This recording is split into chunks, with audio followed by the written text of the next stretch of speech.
How do you make sure as a speaker that your audience responds in the way that you want them to?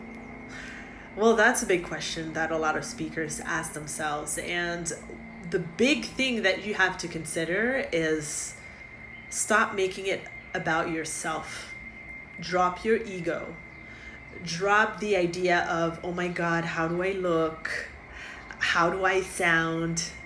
What do I wear? What do I say? How do I don't know, say much about myself?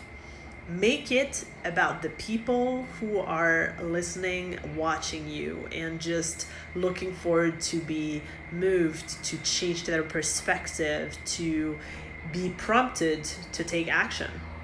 That's what you should focus on. Because when you focus too much on yourself, well, it seems like a monologue or someone who's bragging about their success or about like who they are and what they're about and stuff like that.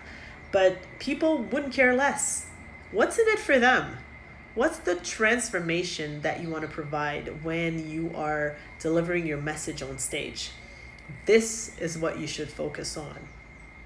And I'm telling you, if you want to know more and if you want to have the right resources to help you with your speaking business, just click on the link in the bio and take what you'd like.